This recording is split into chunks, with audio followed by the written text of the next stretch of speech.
jeunes engagés dans l'Église d'Île-de-France. Une émission présentée par Faustine Fayette.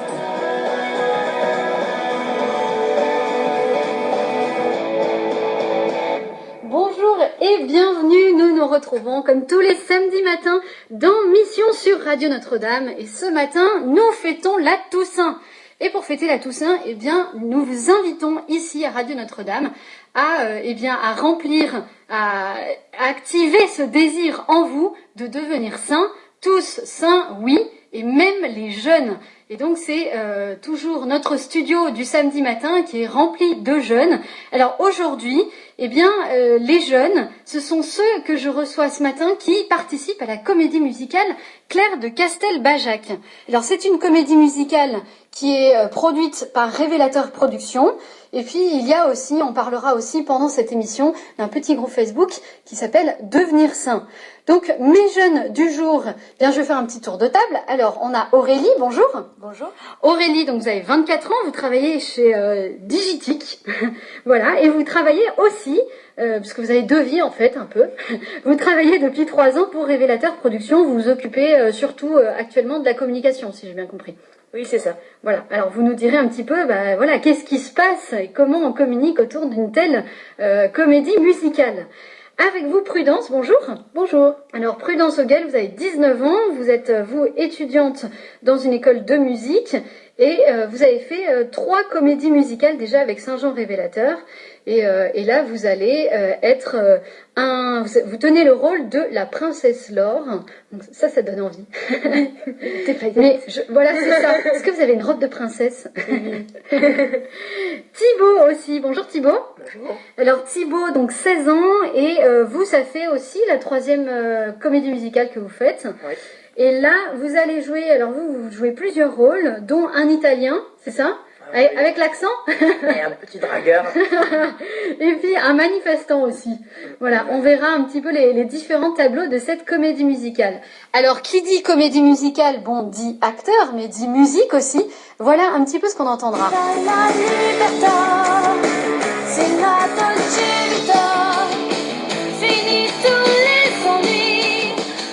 On va retrouver aussi tout à l'heure, dans quelques instants, donc le père Jean-Marie Luc, qui lui a créé donc cette comédie musicale, a créé Révélateur Productions.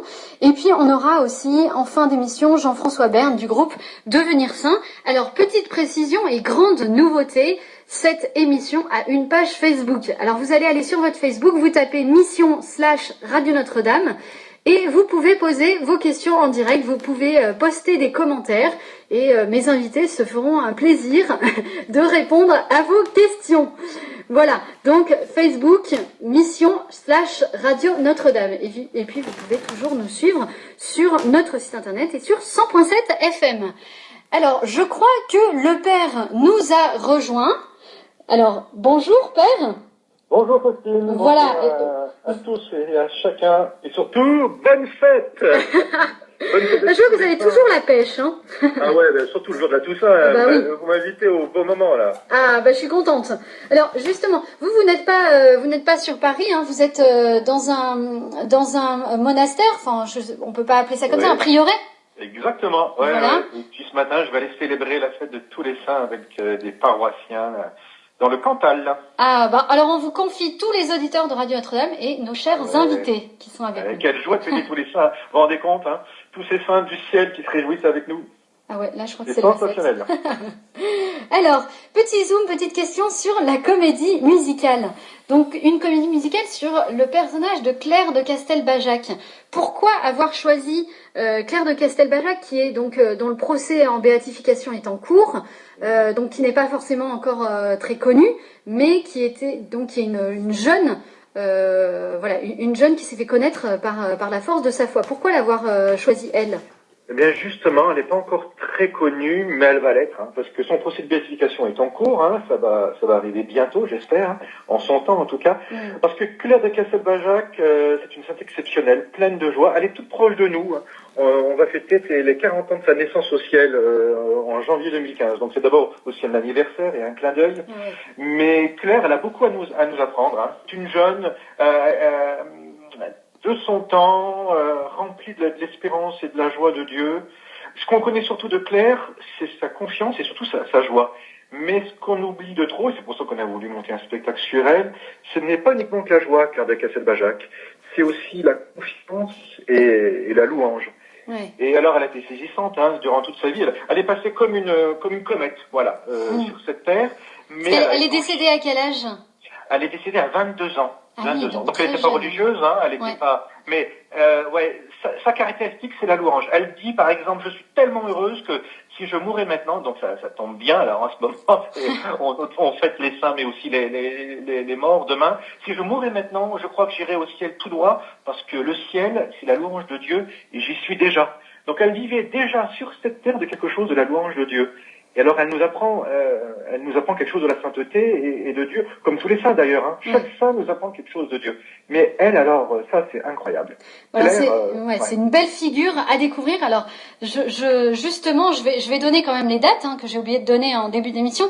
Alors le 29 novembre et le 30 novembre, ça se passe donc à Notre-Dame-de-Grâce de Passy dans le 16e. Et puis le 13 et le 14 décembre, ça se passe aussi à Notre-Dame de Passy, Notre-Dame-de-Grâce de Passy, dans le 16e. Donc à chaque fois, il y a le 29 novembre à 16h et à 20h30, le 30 novembre à 14h30, le 13 décembre à 16h et 20h30 et le 14 décembre à 14h30. Alors toutes les infos et les réservations, c'est sur www.clairedecastelbajac-lespectacle.fr. Voilà, parce que vous nous donnez tellement envie de la découvrir que quand même, il faut avoir les infos pratiques. Deuxième petite question, c'est pas la première comédie musicale que vous faites avec Révélateur. Il y a eu l'an dernier Mère Teresa. Je crois qu'avant il y avait eu aussi Frédéric Ozanam. Alors pourquoi faire des comédies musicales autour de figures de saints ou de figures en voie de béatification ou de sainteté? C'est très simple, parce que si on fait des comédies musicales sur les saints, et c'est vrai que nos 4 dernières comédies musicales, Maximilien, Ozanam, Jean-Paul II, Mère Teresa l'année dernière, avec pratiquement 7000 spectateurs, le mode comédie musicale marche très bien. Et les saints, d'ailleurs, d'une manière générale, le mode biopic, les films qui retracent la vie des personnes, marchent très bien, d'une manière générale. Mais l'Église a toujours raconté l'histoire des saints, parce que les saints, c'est l'Évangile aujourd'hui. C'est tout simple. C'est l'Évangile, c'est des paraboles. Le Christ évangélisé, parlait, enseigner les foules à travers des paraboles, des histoires. Nous faisons ce que l'Église a toujours fait, c'est-à-dire elle raconte l'histoire des saints. Quand vous racontez l'histoire de Claire de Castelbajac, par exemple, vous racontez l'histoire d'une fille qui a vécu dans un moment tourmenté de l'histoire de France. On est dans les années 60, 70, c'est mai 68. Je peux vous assurer que c'était pas si simple que ça d'être catholique en mai 68. On pense aux barricades. D'ailleurs, dans le spectacle, il y a un moment où vous allez voir des barricades, des CRS, des révolutionnaires. Il y a un énorme mouvement de foule, là, un très beau passage du spectacle. Dans ce milieu tourmenté où l'athéisme était virulent et fort, Claire de Castelbajac a éliminé son temps. Nous, on veut faire voir cela. On veut montrer au plus grand nombre, ceux qui viendront en tout cas au spectacle, que la sainteté c'est possible, même dans les moments difficiles. Et c'est ça d'être peut-être saint. Un saint, voilà, c'est un panneau indicateur. Il indique, c'est par là que moi j'ai réussi la sainteté. Un saint, c'est un panneau indicateur, ça je note l'expression. Et oui, parce que Faustine, par exemple, vous aussi vous êtes un panneau indicateur, parce que vous portez le beau prénom de Faustine. Tous les parents chrétiens aiment à donner à leur bébé, au moment du baptême, par l'intermédiaire de l'Église, ils donnent le nom d'un saint. C'est pas qu'on se fait tous aujourd'hui. Et chacun d'entre nous, on dit aux autres, je m'appelle Faustine, je m'appelle Jean-Marie Luc, je m'appelle Thibaut Aurélie, et on rappelle aux uns et aux autres, en vivant, que la sainteté c'est possible et que eux ont réussi à accéder à Dieu, et pourquoi pas nous. Eh ben, alors j'espère que l'an prochain, la prochaine comédie musicale, ça sera sur Sainte Faustine. Je vous donne une idée là. Je vous donne pas le sein pour la découverte. Il y aura d'énormes surprises. Père Jean-Marie Luc, on va vous laisser parce que justement, je vais interroger les jeunes acteurs qui sont là. Merci beaucoup et puis bien on vous souhaite une très belle et très joyeuse messe de la Toussaint tout à l'heure. Alléluia, bonne fête à tous les saints. Merci. Au revoir. Alors les manifestants, le père nous parlait un peu de la sainteté de Claire de Castelbajac. Et il disait qu'elle a vécu dans les années 60. Alors, je me tourne vers Thibaut parce que Thibaut m'a dit qu'il joue un manifestant. Alors, est-ce que tu peux m'expliquer un petit peu plus précisément ton rôle? Et puis voilà, est-ce que c'est compliqué à jouer par rapport aux autres rôles peut-être que tu as tenus les années précédentes? Je sais pas quels étaient tes rôles les années précédentes. Ouais, Thibaut. c'est un rôle très sympa déjà. Bon, on s'amuse bien parce qu'on est, c'est une scène assez, c'est assez important parce que ça place déjà un contexte assez historique. Mhm. Et puis il y a une grosse tension à ce moment-là parce que c'est vraiment une scène forte. C'est-à-dire Ouais. que il y a des pavés qui sont lancés partout, il y a des CRS qui s'en prennent. Waouh. Voilà, ils s'en prennent plein partout et Ça doit être étonnant pour toi de jouer une scène de mai 68 dont nous, notre génération, on n'a pas du tout connu. Ouais. Mais on en a tellement entendu parler que là, ça concrétise un peu mai 68. Tu pourrais dire presque je l'ai fait, ça y est. Ouais, oui, c'est ça. En fait. Mais c'est vrai que c'était très difficile de se mettre. Comme on l'a pas vécu, c'est vrai que c'était très difficile. Mais bon, on avait de bonnes indications par metteur en scène, etc. Alors Thibaut, toi, comment t'es arrivé un peu dans Révélateur Productions, dans ces comédies musicales? En fait, j'ai entendu parler de Jean-Paul II il y a 3 ans. Et du coup, je suis allé voir le spectacle et ça m'a beaucoup plu. On a discuté avec le père Jean-Marie Luc à la fin, et puis pour Frédéric Ozanam, hop, c'était parti, j'ai fait le camp, et puis ça s'est pas arrêté depuis. Voilà. Donc à chaque fois, en fait, il y a un camp de répétition. Peut-être Aurélie, elle peut nous expliquer comment ça se passe. Il y a des répétitions, c'est quoi? C'est pendant les vacances scolaires? Oui, voilà, c'est ça. En fait, il y a un camp l'été, donc aujourd'hui on a 2 troupes parce que ça a un tel succès que désormais tout est doublé. Voilà. Donc il y a une troupe de juillet, une troupe d'août, et l'objectif c'est vraiment pendant 3 semaines de former les jeunes à la comédie musicale, donc avec toute une équipe de professionnels de la comédie musicale, et avec un camp qui est aussi sur une base spirituelle. Donc c'est vraiment ces 2 aspects du camp, le côté spirituel avec le père Jean-Marie Luc qui est le responsable spirituel du camp, et tous les professionnels qui font répéter les jeunes. Et à la fin du camp, le spectacle est joué 3 ou 4 fois dans la région du Père, donc c'est-à-dire dans le Cantal. Et ensuite, en décembre, en novembre, toute la troupe vient sur Paris pour jouer le spectacle à Paris. Ouais, là ça y est, on est dedans, c'est le stress. Est-ce que c'est le stress là, Thibaut? Oui. Non, Thibaut, ça y est, les blasés, ça fait 3 fois, c'est bon, là. Si, c'est vrai Je gère le stress. Non, quoi. parce qu'on redécouvre vraiment à chaque fois ce que c'est dès qu'on y arrive. Oui, c'est vrai, c'est assez stressant, mais on le vit bien.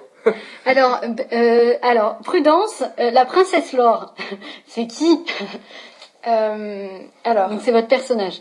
Exactement. En fait, à un moment donné, Claire est allée étudier à Rome. Et à Rome, elle a connu une famille royale, dont on ne connaît pas le nom précis par discrétion, par pudeur. Et du coup, elle a rencontré une famille royale, dont une princesse qui l'a intégrée à son groupe d'amis et qui lui a fait connaître la vie, bulle de champagne, etc. Et elles ont une très belle amitié. Même à un moment donné, la princesse Laure a remarqué qu'en entraînant Claire dans sa vie de bulle au champagne, etc., Claire perdait de sa profondeur dans la religion, se perdait un peu, perdait son axe. Ouais. Et c'était une affection, une amitié tellement profonde qu'elle a dit à Claire, elle dit, écoute, je t'aime, mais je veux plus te voir parce que je t'entraîne dans quelque chose qui ne te correspond pas. Ah oui, donc c'est vraiment une belle amitié en vérité, quoi. Ouais, exactement. Justement, ça me fait penser, Aurélie, vous nous disiez, donc il y a des répétitions. Pendant il y a des camps, voilà, on apprend tout pendant ces camps, donc il y a un aspect spirituel. Et du coup, c'est pendant ces camps aussi que les jeunes, on leur raconte l'histoire du saint ou de la sainte qu'ils vont jouer. Parce que j'imagine qu'on leur donne pas direct comme ça le tableau. Ils sont pendant toute la semaine de camp, on leur transmet quelque chose de la spiritualité de la personne. Oui, bien sûr, en fait, le saint, ce qui est génial, c'est qu'il est vraiment présent dans le camp. C'est une personne à part entière qui est vraiment... L'objectif, c'est que tous les jeunes soient potes, finalement, avec ce saint, et que ça soit... qu'après, on ait plein de potes dans le ciel. Donc, du coup, c'est vraiment donner une proximité entre les jeunes et le saint pour leur montrer que le saint, c'est pas une personne inaccessible là-haut qui nous connaît pas, mais c'est quelqu'un qui peut vraiment vivre au jour le jour avec nous. Et donc, du coup, la sainte en question, donc pour nous, déjà, dans l'équipe communication production, c'est vraiment... Elle est présente pendant toute l'année. On vit avec elle, c'est notre pote du ciel. Et dans le camp, c'est le même objectif, c'est de leur faire découvrir l'histoire, bien sûr, du saint, mais en plus de l'histoire, que c'est quelqu'un qui est proche d'eux. Alors, comment, d'ailleurs, Aurélie, vous avez